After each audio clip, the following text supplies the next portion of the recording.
Hello, everyone. Have you been wondering as a lender what it is you need to do to prepare for tax season? Well, in this show, we're going to let you know what it is you need to take care of right after this.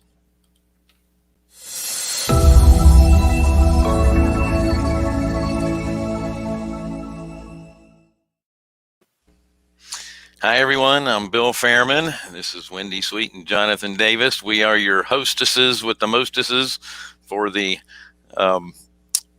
passive income active wealth show. We have to change the name. If we can't say the name over and over and over again, I think it might be a problem.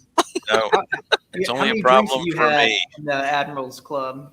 So, yeah, by the way, we are broadcasting. I haven't had any free beverages yet, other than a latte. We are broadcasting live, except for Jonathan. He's got his I'm not live. grass skirt. This is pre-recorded. Ball. Yes, we're in the Charlotte Douglas Airport, ready to fly out to parts unknown. But how you doing, Jonathan? Great. It's Miss not having you in the same room. I know. I took advantage of you all not being here. I was productive. I got my whiteboard put up on my wall. It's actually starting to look like an office here now. Excellent. Yeah. Well, we are Carolina Capital Management. We are a lender. You can find out about borrowing money if you're in the Southeast at carolinahardmoney.com. Click on the Apply Now button. If you're looking for passive returns, same website, carolinahardmoney.com. Click on the Accredited Investors tab. Don't forget to like, share. What else? Ring the bell, subscribe, all that good stuff. See, I always need these extra little things in the screen to remind me what I'm supposed to say. Maybe I should write them on the back of my glasses. And yes, this is the Ask an Ugly Question segment. And if you have any questions or comments, you can add them to the chat on the right side of your screen or underneath, depending on the platform that you are watching us on. And even if this is recorded and you're watching it at a later date, you can still utilize the chat, and we still have folks that look at it and respond. Hopefully it's an answer you want. That's right. Oh well. Next time. That's right. So as it is every week when we do this show, we have some breaking news. So let me talk about breaking news momentarily.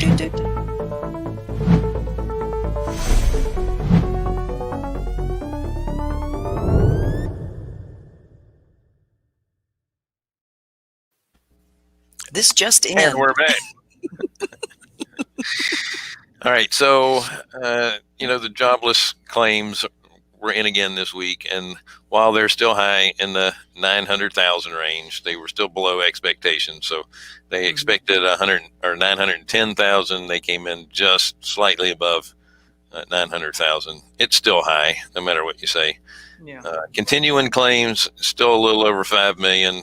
They were expecting more than that, so it was under expectations, which is a good thing. But frankly, it's going to ebb and flow for a while until we are at 70% herd immunity, I would say.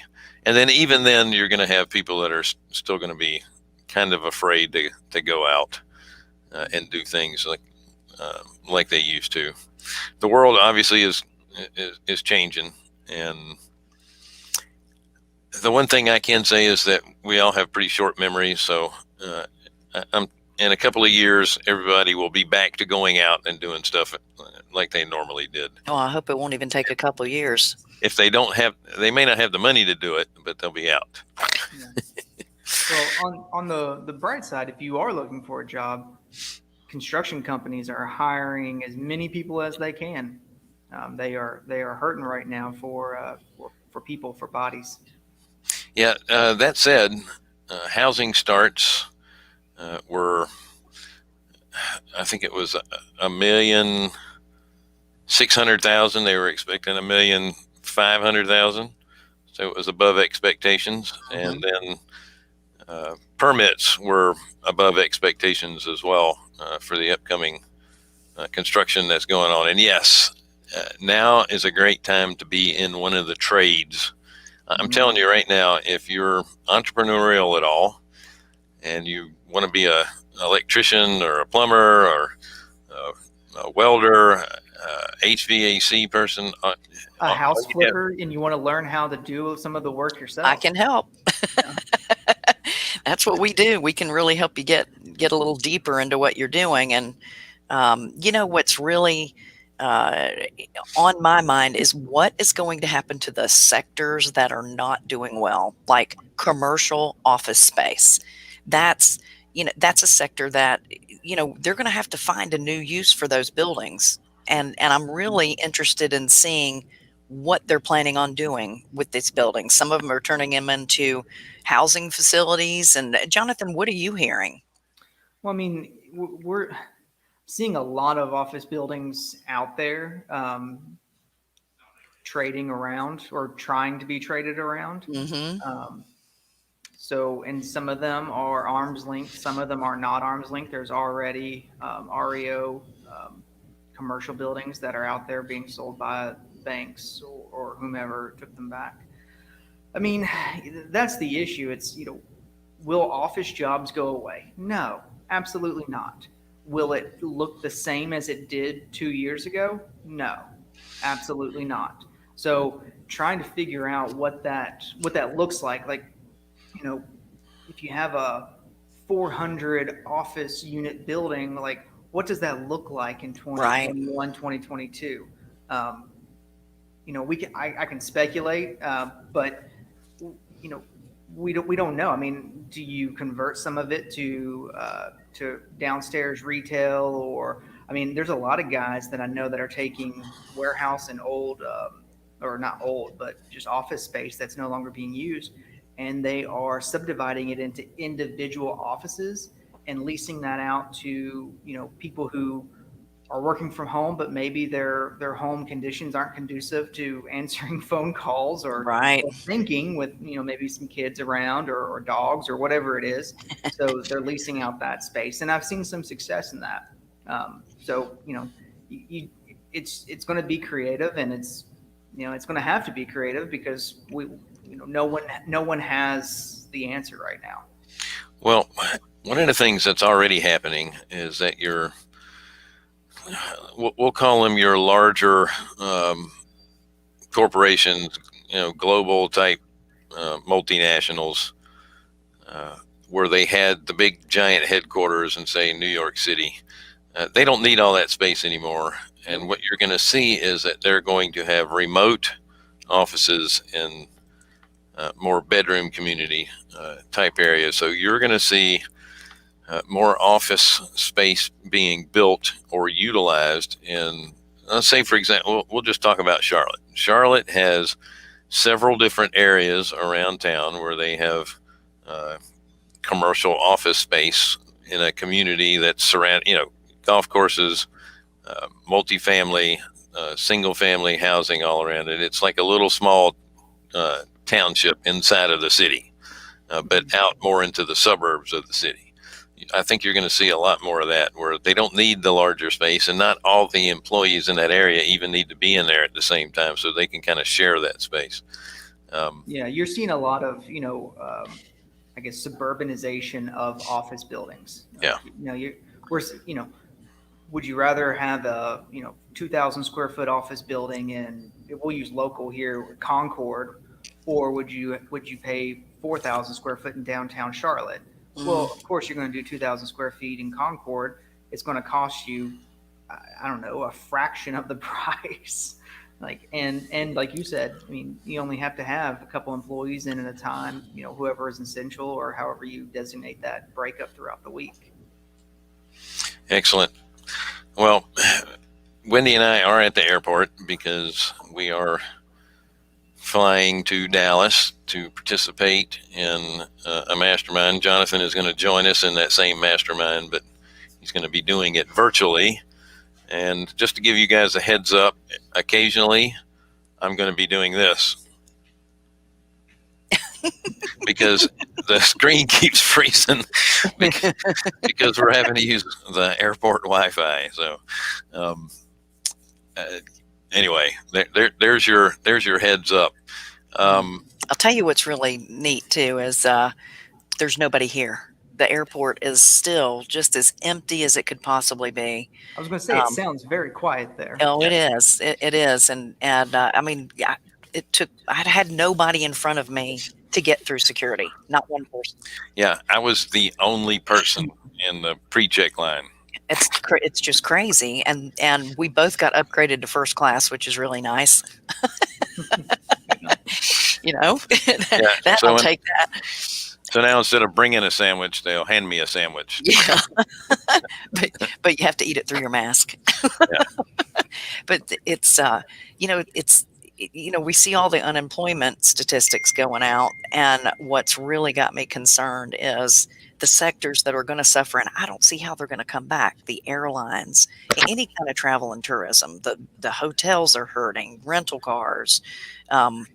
It's just that makes me nervous, especially for the areas that are highly dependent upon tourism. That's got me nervous. It's a lot of people that are going to be unemployed for a while, because it's just so difficult to get it to come back. You brought that up, and I naturally default to the real estate side, and I mean we all do, but like I'm looking at prolonged moratoriums on foreclosures, on rents being collected, which I was reading. It's probably a week old, but that there is back owed rents in New York in the amount of over $1 billion. So over $1 billion in back owed rents in just New York alone. That's a lot of money. Like I think it's insane. So one, when you hear that number, who the hell wants to own real estate in New York? That's right. Well, then, it's a when it pause. Starts, I'm sorry, Bill. What'd you say? It's a pause to do you want to own rental property anywhere? Yeah. Not just there, but Yeah. I was listening to one of the business channels this morning, and one of the guests was talking about the government help that's going out, the stimulus package 2.7, and he was talking about money going out for foreclosure and eviction relief. And I'm thinking, well, I don't know anyone who's getting money from the government because their tenants aren't paying or their customers aren't paying their payments. Yeah. So what's that relief going? Where is that money going? Is it going to the person that lives in the house, or is it going to the landlord? Because I don't see any landlords getting any money. Do you? No, and I heard this morning it was being directed to the tenants. Well, it doesn't on the even radio. make any sense. Like, they have a moratorium on it, then you're going to give them more money. Well, I mean, some people are going to do the right thing, and that's true. But I imagine a lot of people, I mean, they can say, well, I can take this money and bring It's up a my new car. or I can buy a new car or whatever it may be, because they see it as a lost cause on the building that they're already in, or the the room that they're already in. And they know they can't get kicked out. That's one of the things that just drives me nuts, is this assumption that if you own real estate, you can survive anything because you have really deep pockets. Right. Like, well, no, because there's taxes, there's insurance. I mean, there's a mortgage. There's all those things that are just building up that the landlord is responsible for, and they're not getting any income. And most landlords, I would say most, did not pay 100% cash for their real estate property. They owe debt on it. That's right. So it's just like, I don't know. I'm not saying don't help tenants, but I'm saying there's got to be some middle ground across the board for landowners as well as tenants. Right. Yeah. Well, the people that own property, they have mortgages in most cases that they have to pay. Exactly. And then and what we talk about is being lenders. It's individuals that can be lenders. It doesn't necessarily have to be the big banks. So that said, I want to do a couple of things quickly before we run out of time here and not answer the question. Well, that question real quick.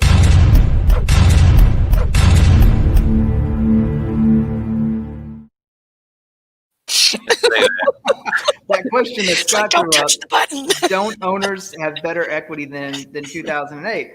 And that's an interesting thing. So to refinance a property that's tenant occupied, you have to show that it's cash flowing. Mm-hmm. If it's not cash flowing, you can't touch your equity.